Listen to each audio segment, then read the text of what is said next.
dismissed out of hand by world leaders, which it was first enunciated over 100 years ago, has now become the focus of human hope. Equally inescapable is the collapse of moral and social orders, which that same declaration foresaw with awesome clarity. Including in the list of these world leaders that Baha'u'llah wrote to His Majesty Queen Victoria of England, Tsar Alexander II of Russia, Napoleon III of France, William III of Prussia, Wilhelm II of Russia, Nasiruddin Shah of Persia, Sultan Abdulaziz of the Ottoman Empire in Turkey, Pope Pius IX of the Vatican, President of the Great Republic of the West, that is, President of the United States of America, concourse of bishops, ecclesiastical authorities and leaders of governments and religions, and much more.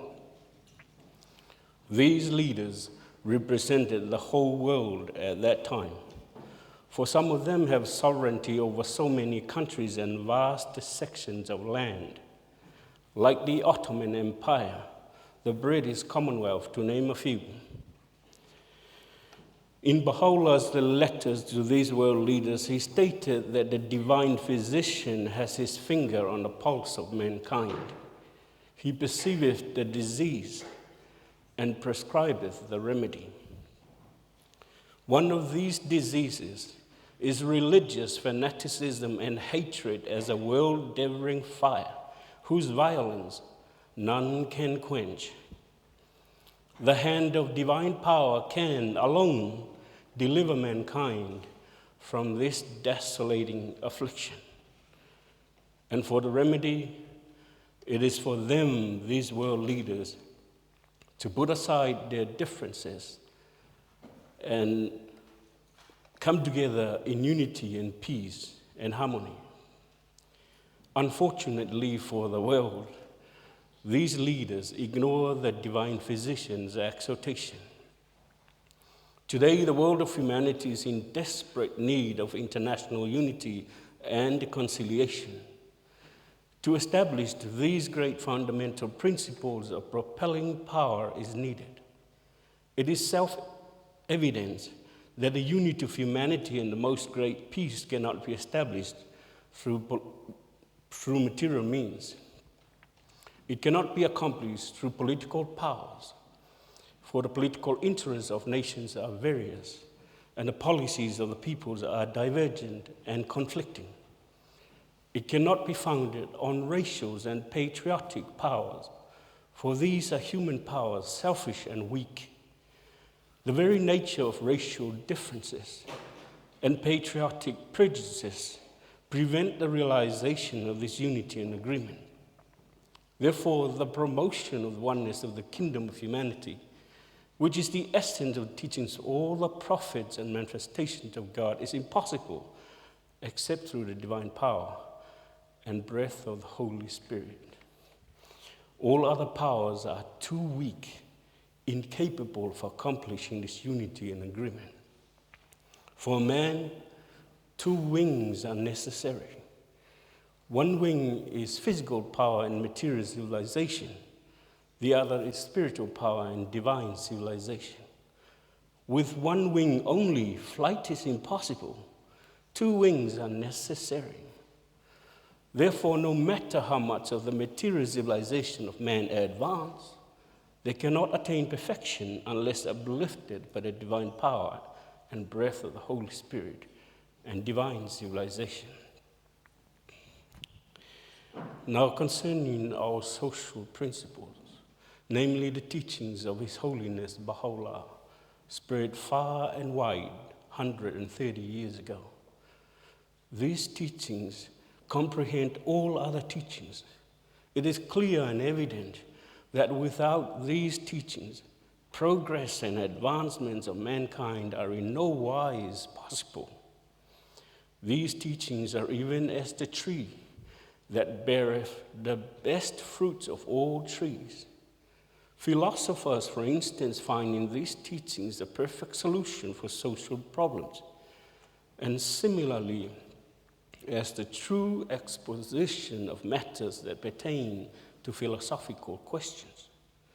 In like manner, men of faith behold the reality of religion manifestly revealed in these divine teachings, and clearly and conclusively prove them to be the true remedy for the ills and infirmities of all mankind.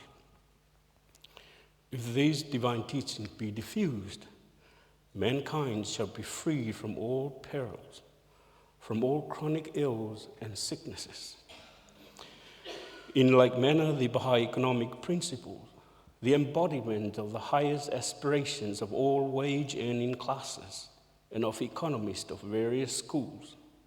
In short, all parties and sections of humanity find their aspirations realized in the teachings of Baha'u'llah. These teachings were declared in mosques, in churches, in other places of worship, whether they are followers of Buddha or Confucius or Christ or Muhammad or Krishna or Moses or Zoroaster.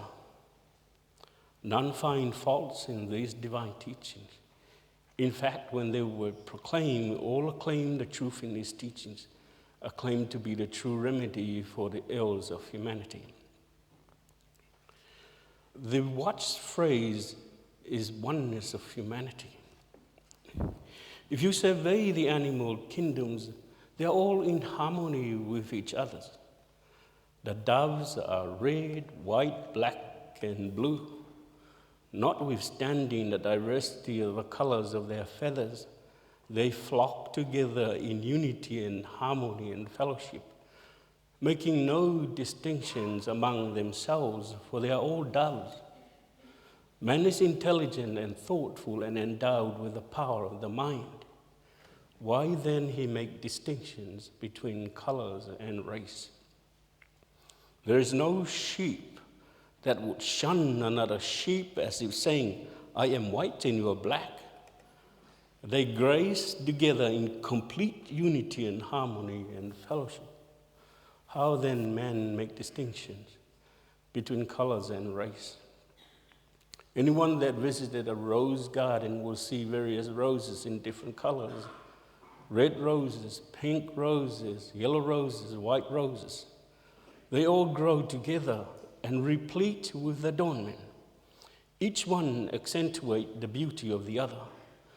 Were they all of one color, the garden would be monotonous to the eye. Were they all of only red or pink or yellow or only white, the garden would lack variety and attractiveness. But with various colors of the roses, the garden would be in its utmost beauty. Although we are different in colors, yet praise be to God, we receive rays from the same sun. From one cloud, rain pours upon us, and we are under the guidance and training of one gardener. And this one gardener is kind to all.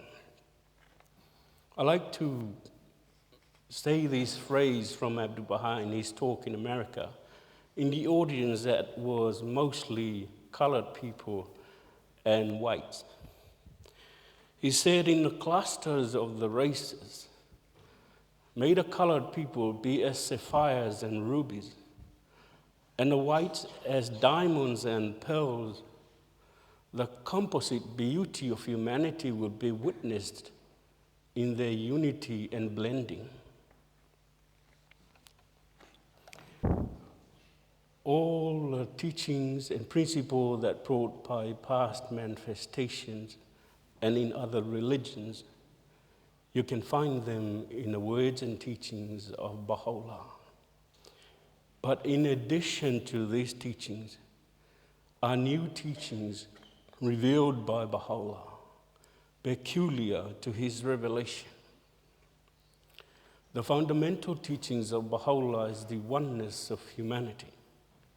Addressing mankind, he said, ye are the leaves of one tree and the fruits of its branch. By this, it is meant that the world of humanity is like a tree, and peoples and nations are like the limbs and branches of this tree, and the individual human being as fruits and blossom thereof. In this way, His Holiness Baha'u'llah expressed the oneness of humanity, whereas in the teachings of all past religions, humanity is represented to be divided into two parts. One known as the people of the Book of God and of the pure tree. The others as people of infidelity and error and of the evil tree.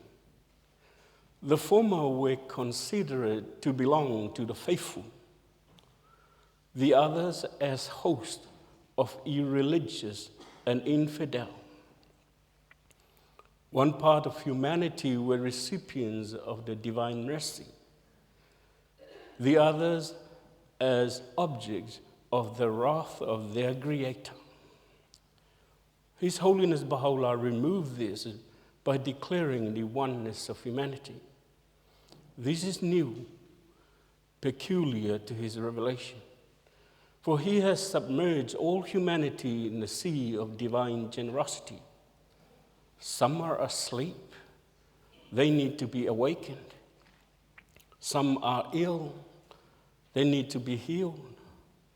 Some are immature as children, they need to be trained. But all are recipients of the divine bounty and bestowals of God. Baha'u'llah revealed a new teachings. That is the injunction to investigate truth. That is to say, no one should blindly follow his ancestors and forefathers. Nay, each must see with his own eyes. Investigate the truth by himself so that he may follow the truth instead of blind acquiescence to ancestral beliefs. Baha'u'llah revealed the new teachings that religions are fundamentally one. Oneness is truth. Truth is oneness, which not admit to plurality. He revealed a new teachings that religion must be the cause of unity and harmony. If it be the cause of disunity and division, if it lead to separation and create division, the absence of religion is preferable. Baha'u'llah revealed a new teachings that religion must be in harmony with science and reason. This is new. For the religion that does not comply with science and reason is superstition. Right down to the present time, it has been customary for man to accept religious teaching, even though it does not comply with science and reason. Baha'u'llah revealed a new teaching that women and men are equal. This is also new, peculiar to his revelation. For all the teachings of past religion, man is always placed above woman. He brought new teachings to tackle the economic questions. This is also very new. For no past religious teaching ever touched on the subjects of the economic question.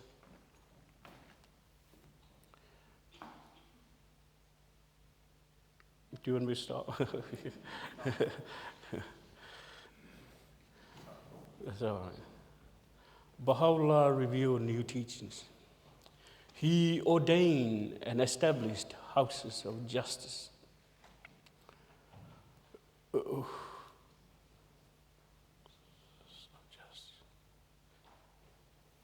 Which are endowed with political as well as religious function. My daughter Louise told me to explain political here, meaning a form of government. Doesn't mean that Baha'is are involved in politics.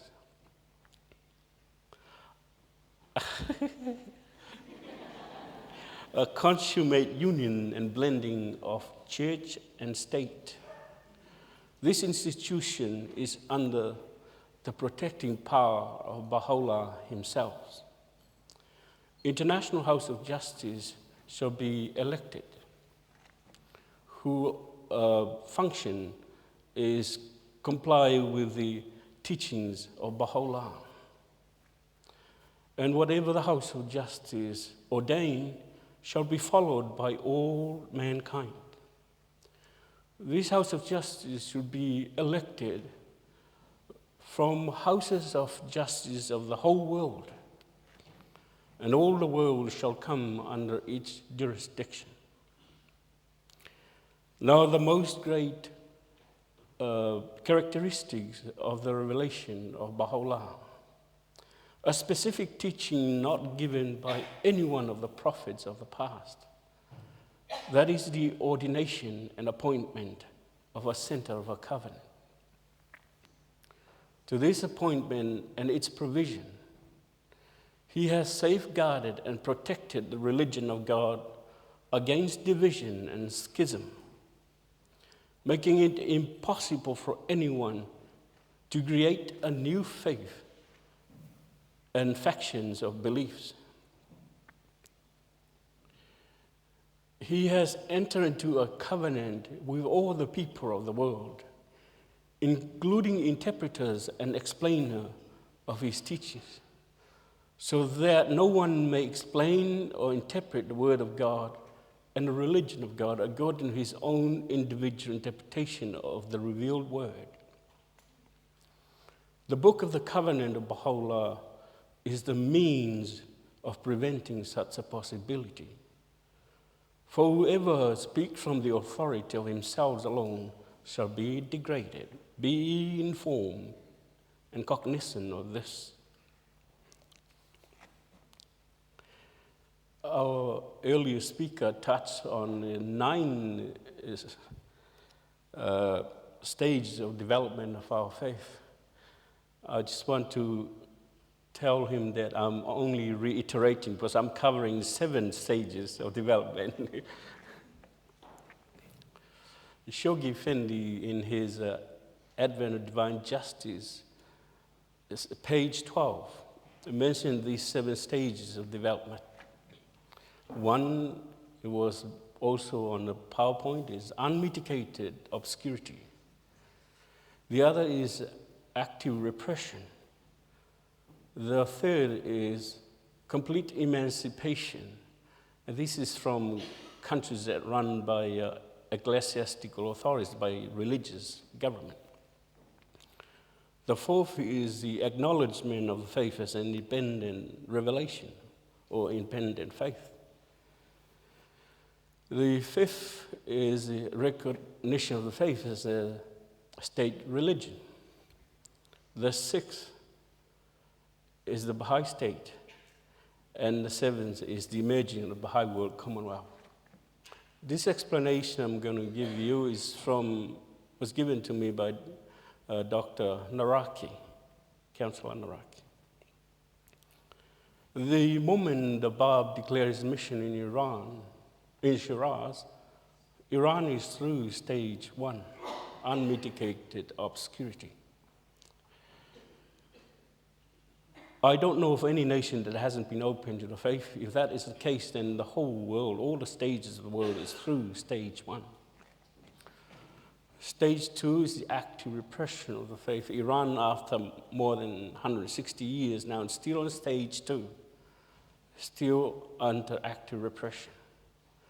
Stage 3 is the complete emancipation of the faith from ecclesiastical authorities.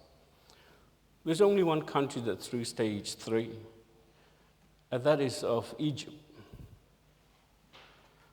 In the village of Kamus Saidi, in the province of Beba, in the district of in the district of Beba and in the province of Beni Suef in Upper Egypt.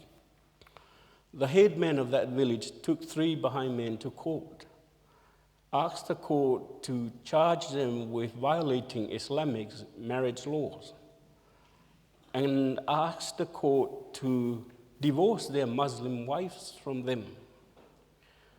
The opinion of the Appellate Religious Court of Beba, delivered on the 10th of May 1925, sanctioned by the highest ecclesiastical authorities in Cairo, and upheld by them as final, that the religion of these 3 Baha'i men is a distinct religion, wholly independent from the preceding one, which is Islam.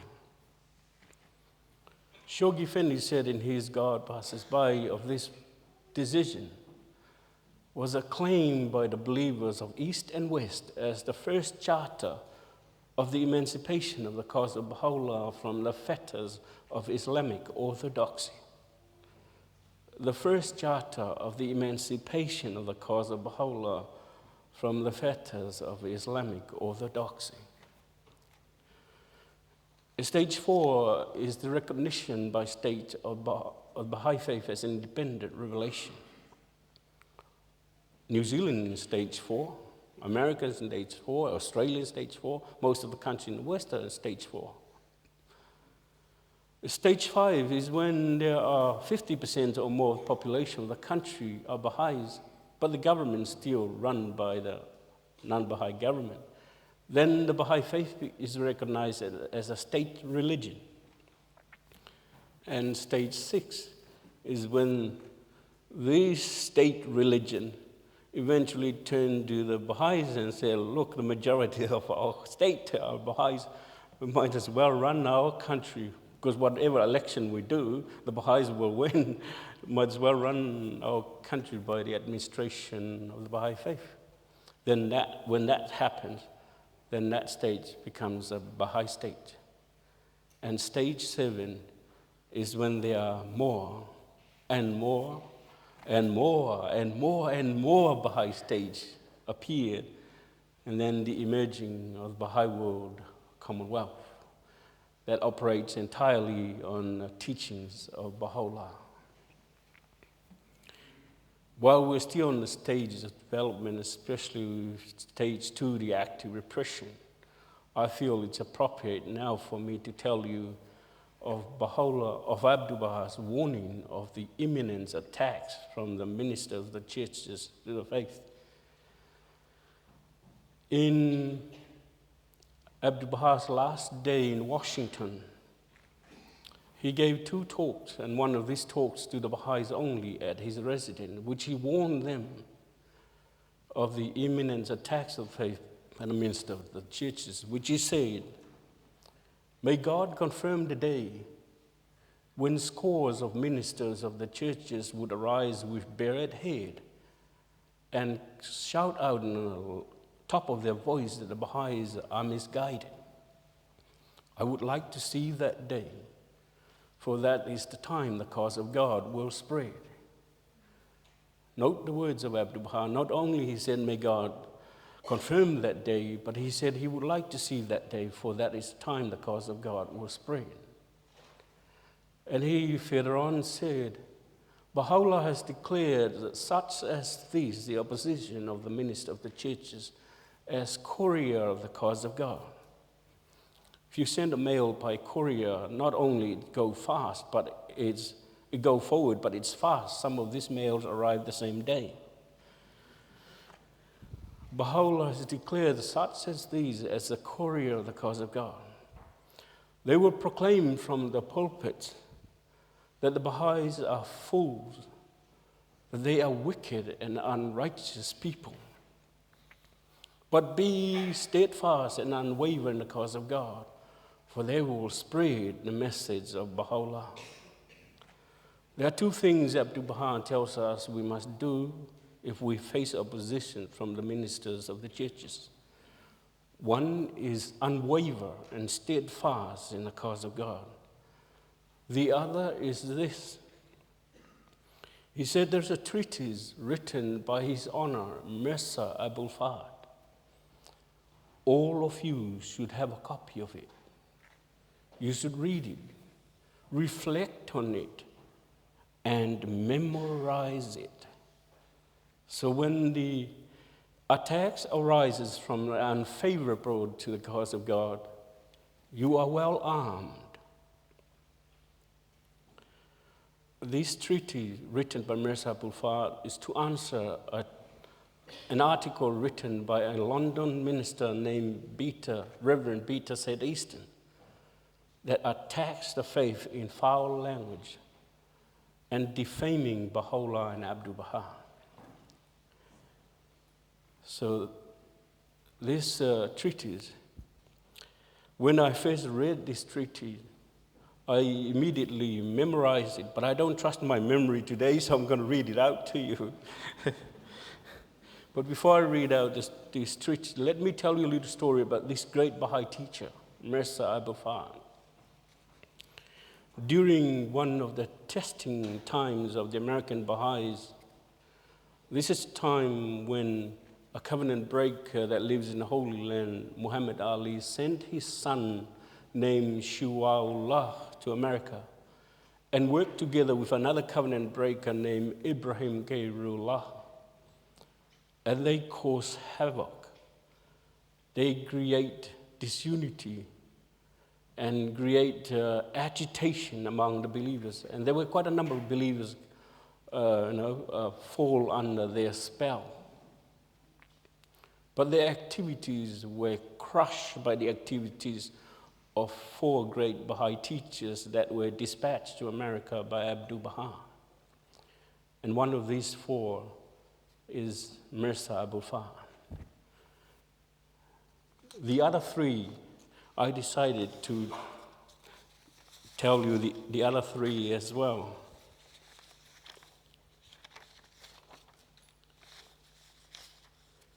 The other 3 of these teachers are Haji Abdul Karim, Haji Mirza Hassan-e Khurasani, and Mirza Asadullah-e Isfahani. He was assisted by Hussein Ruhi, and of course Mirza Abul Fahd. Mirza Abul Fahd was lying on his sick bed in Beirut, Lebanon, when students of the Syrian Protestant College, which became the American University of Beirut since 1920, showed him the second article written by Reverend Beta Said Easton that attacks the faith in foul language and defaming Baha'u'llah and Abdul Baha, that appeared in a magazine called the Evangelical Christendom. And from his sick bed, he wrote this treatise, which was named Burhan-e-Lami, the brilliant proof.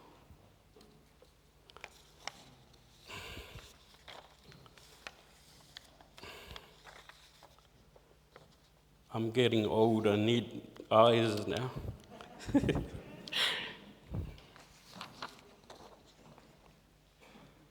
His Holiness Abdul Baha calls the people of Europe to the lofty attributes of humanity, but Beta Said Easton teaches them libels, execration, falsehood, and calumnies.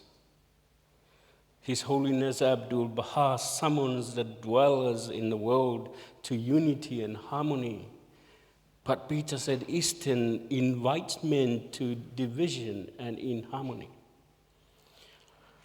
His Holiness Abdul Baha lifts his blessed hands heavenward in the assemblage of prayer and invokes blessings and mercies for the people of Europe from the court of the Almighty.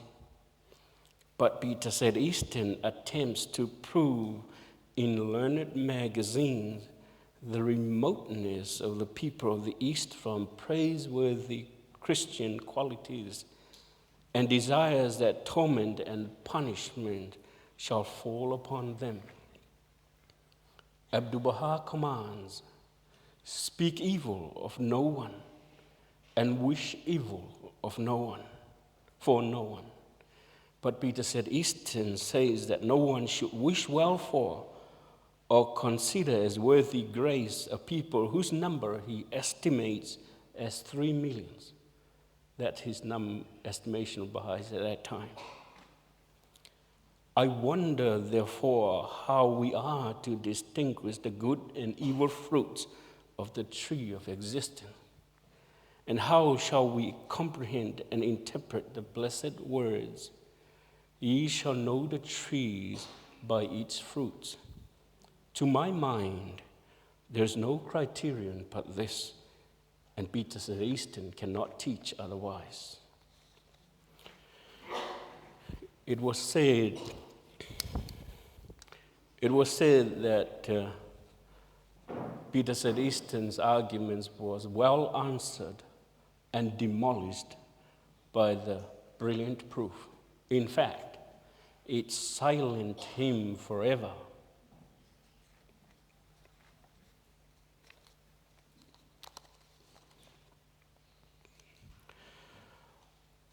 We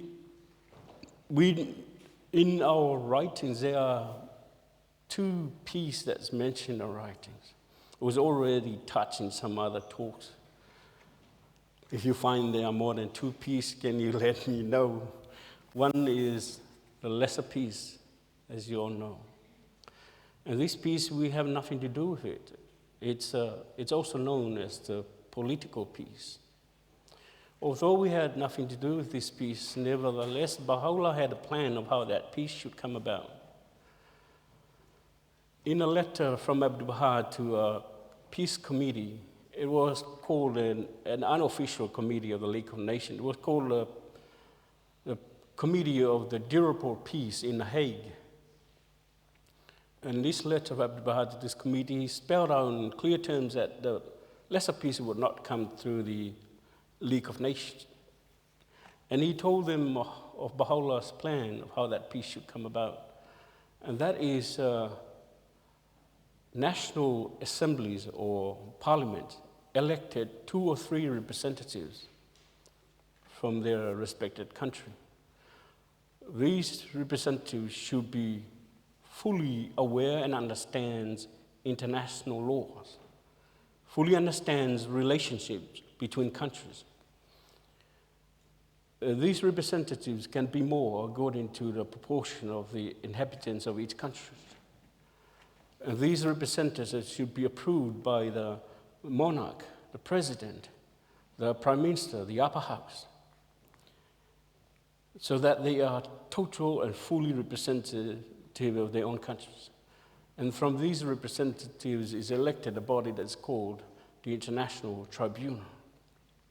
I know there is an international tribunal exists today. It was formed about 6 years ago. It was also known as the International Court. I don't understand how that international tribunal came about, and I don't understand how the United Nations operate. But I can only tell you Baha'u'llah's plan of how that peace should come about. But there's another piece that mentioned in our writing, and it's called the Most Great Peace. And friends, that's our baby. It's not a United Nations baby. It's not a Christian baby or an Islamic baby. It's not an American baby or a New Zealand baby. It's a Baha'i baby. And that baby of us is already born. It's our obligation and duty to nurture that baby so it reaches maturity. The most great peace, friends, is not a dream. It's not a wishful thinking. It's not a high aspiration that one day will happen. It's a reality, and it's real. Let me tell you the words of Abdu'l-Baha that he counseled a high official of the government of the United States of America, mentioned by Shoghi Effendi in his Advent of Divine Justice in the last chapter with the heading, The Destiny of America. Abdu'l-Baha Council is this high official of the government of the United States of America, which has said, you can best serve your country if you strive in your capacity as a citizen of the world to assist the eventual application of the principle of federalism, which underline the government of your own country through the relationship now existing between the countries and nations of the world. These words of Abdu'l-Baha at the council, this high official of the government of the United States of America, Shoghi Effendi said, fired the imaginations of America's tragically unappreciated president. And this is President Woodrow Wilson,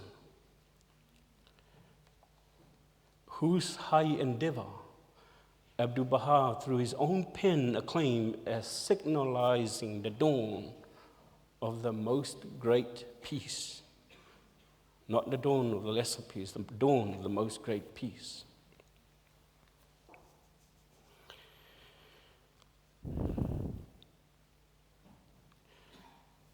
In Shoghi Effendi's God Passes By, there is a chapter that is dedicated to the ministry of Abdu'l-Baha. And in there it mentioned two world leaders that were influenced by the words and teachings of Abdu'l-Baha. One is Queen Marie of Romania. The other is the President of the United States of America, President Woodrow Wilson. President Woodrow Wilson included principles that were clearly enunciated by Abdu'l-Baha in his discourses, in his peace proposal that was tabled in a League of Nations conference that he addressed in Paris, France in 1919. As Shoghi Effendi said, he was America's tragically unappreciated president. When President Woodrow Wilson tabled his peace proposal in that League of Nations conference that he addressed in Paris, France, 1919, he was rejected outright. One commentator called the president a fuzzy dreamer. Another commentator said about the president's proposal, it's more theological rather than intellectual. Interesting to note, he was rejected, but Abdu'l-Baha recognized his activities as the dawn of the most great peace.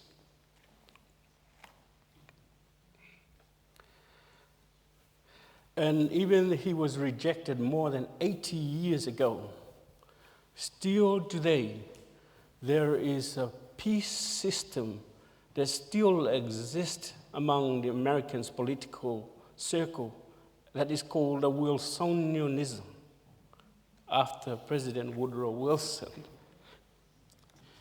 I'll read you a couple of sentences from this article from the Times magazine. Times magazines of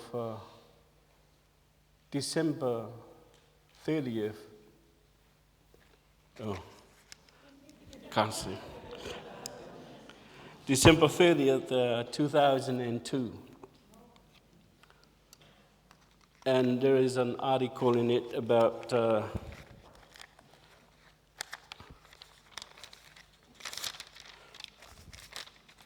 President Bush, at that time of President Bush, compared to President Woodrow Wilson.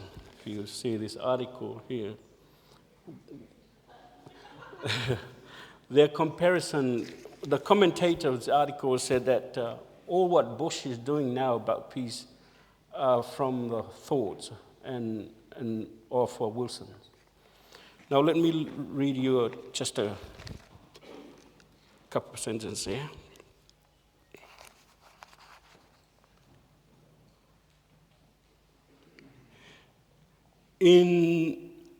In a January 2000 article in Foreign Affairs, Condoleezza Rice, who would become Bush's national security advisor, echoes will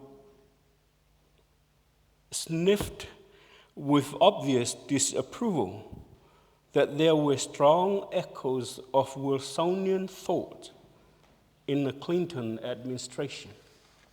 This is when Condoleezza Rice was in opposition to President Clinton. But the commentator's article said that everything changed at that administration after September 11th. I'll read you this very short sentence here. In the wake of September 11th, President George Bush has embraced a muscular Wilsonianism.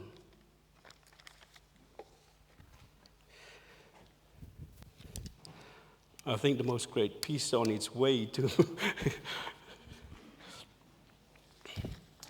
I'm coming to the conclusion of my remarks, but I'd like to tell you a little story before I sit down. And this story is from Ruhia Khanum about the most great peace. But I want you to treat this story as like pilgrim notes. In Ruhia Khanum's book, The Priceless Pearl, he said she asked Shoghi Effendi, I assume was a casual conversation, when does she think the most great peace could happen? And Shoghi Effendi answered, it could happen in the later centuries of Baha'u'llah's dispensation. Baha'u'llah's dispensation is for 1,000 years, not to confuse with the Baha'i era that Baha'u'llah brought that will last 500,000 years. The dispensation is for 1,000 years. And then a new manifestation will appear, even though it's under the umbrella of the universal manifestation, which is Baha'u'llah. So Baha'u'llah's dispensation for 1,000 years. I don't know what is your interpretation of later years of Baha'u'llah's dispensation, but to me, the last 300 years, or year 700 in Baha'i calendar, we are only in 260 years. We've got another 540 years to go. It seems like a very long time. We can do better than that, friends. We can bring the most great peace sooner rather than later. If we arise and spread this healing message of Baha'u'llah to all inhabitants of the world, the sooner we spread the message of Baha'u'llah, the sooner we'll bring the most great peace. Let's make a pledge that will bring the most great peace before the mid-centuries of Baha'u'llah's dispensation. Ruhia Khanum said of Shoghi Effendi, she said he was a sad and broken man all his life. He was barely 24 when the weight of the high world was on his shoulder. She said he has permanent black half circle under his eyes. It's a sign of a sad and broken man. Let's make a pledge that will bring the most great peace before the mid-centuries of Baha'u'llah's dispensation. If we make that pledge and we arise and fulfill it, I'm pretty sure that will put a big smile on Shoghi Effendi's sad face. Thank you.